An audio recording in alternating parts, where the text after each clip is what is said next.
1958 में एक किताब योग अमृता और स्वतंत्रता छपी। रोमानियाई धर्म के इतिहासकार और शिकागो विश्वविद्यालय के प्रोफेसर मर्सिया एलियाडे ने उस किताब में लिखा है कि अघोरी बहुत पुराने तपस्वी हैं जो कापालिक या खोपड़ी पहनने वालों के उत्तराधिकारी हैं। प्रयागराज में चल रहे महाकुंभ 2025 में इन दिनों अघोरी और नागा साधु भी लोगों के आकर्षण का केंद्र बने हुए हैं। सोशल मीडिया से जुड़े लोग उनके साथ रील्स बना रहे हैं।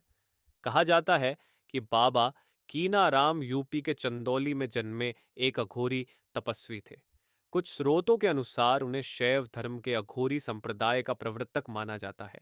उन्हें भगवान शिव का अवतार माना जाता था। अघोर का अर्थ है जो घोर नहीं हो, डरावना नहीं हो, जो सरल सहज हो, जिसमें कोई भेदभाव नहीं हो। अघोर बनने की पहली शर्त है अपने मन से घृणा को निकालना। 7वीं सदी में जब सम्राट हर्षवर्धन का राज्य था, तब भारत आए चीनी तीर्थयात्री ह्वेन त्सांग ने अपने संस्मरण में अघोरियों और नागाओं के बारे में जिक्र किया है। वह हैरान होकर लिखता है कि उत्तर पश्चिमी भारत में बौद्ध लोग नग्न तपस्वियों के साथ रहते थे जो खुद को राख से ढंकते थे। वो अपने सिर पर हड्डियों की मालाएं पहनते थे। हालांकि तब हुएन त्सांग ने उन्हें कापालिक या कोई विशेष नाम नहीं दिया। 20,000 से ज्यादा है देश में अघोरियों की संख्या। वेबसाइट पीपल ग्रुप्स के अनुसार देश में अघोरियों की संख्या करीब 20,000 है।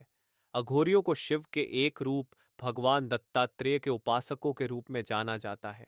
माना जाता है कि अघोरियों के गुरु संत कीनाराम को आदि गुरु और अघोर पंथ के संस्थापक देवता माने जाने वाले भगवान दत्तात्रेय ने प्रसाद के रूप में अपना शरीर अर्पित किया, जिससे उन्हें दिव्य दृष्टि की शक्ति प्राप्त हुई और उनके बीच गुरु शिष्य का रिश्ता स्थापित हुआ।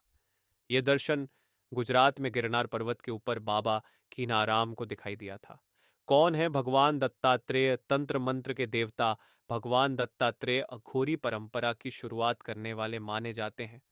माना जाता है कि दत्तात्रेय ब्रह्मा, विष्णु और शिव के अवतार हैं जो एक ही भौतिक शरीर में एक साथ रहते हैं।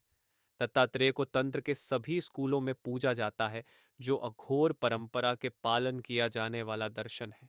उन्हें अक्सर हिंदू कलाकृति और लोक कथाओं के पवित्र ग्रंथों, पुराणों में दर्शाया जाता है, जो अघोरी तांत्रिक पूजा को अपने मुख्य अभ्यास के रूप में करते हैं।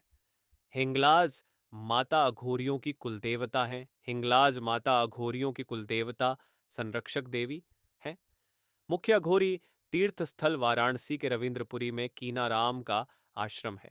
इस स्थान का पूरा नाम बाबा कीनाराम स्थल कृमकुंड है।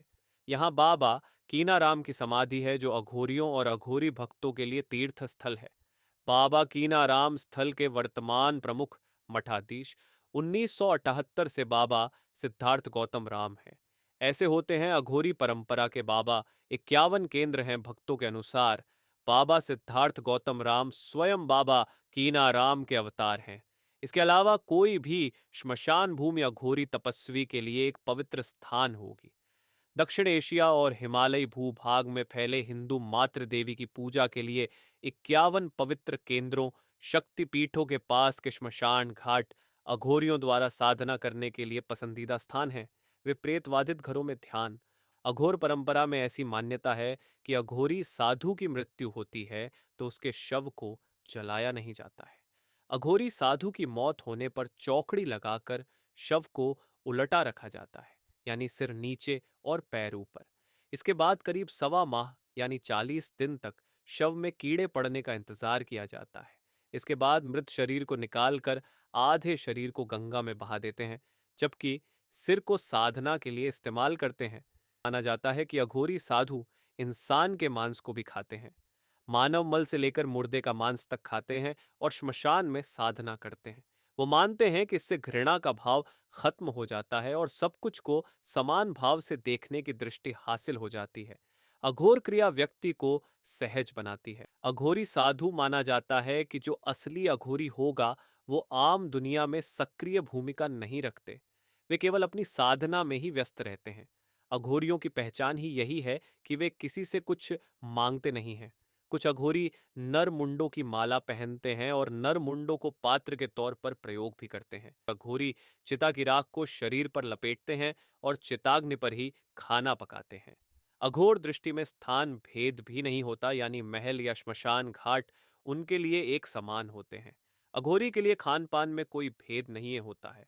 वहीं नागा साधु केवल शाकाहार फलाहार पर ही रहते हैं। नागा साधु का मुख्य उद्देश्य धर्म की रक्षा करना और शास्त्रों के ज्ञान में निपुण होना है। वे अखाड़ों से जुड़े हुए होते हैं और समाज की सेवा करते हैं, साथ ही सनातन धर्म का प्रचार करते हैं। नागा साधु अपने शरीर पर हवन की भभूत लगाते हैं। ये भभूत हवन कुंड में पीपल, पाकड़, रसाला, बेलपत्र, केला और गाय के गोबर के हवन से तैयार होती है। ना नागा साधु की जीते जी श्राद्ध कर्म और पिंड दान होता है। ऐसे में इनकी मृत्यु के बाद इनका दाह संस्कार नहीं किया जाता है। इनके शव को या तो गंगा में सीधे प्रवाहित कर दिया जाता है या फिर इनकी समाधि बना दी जाती है।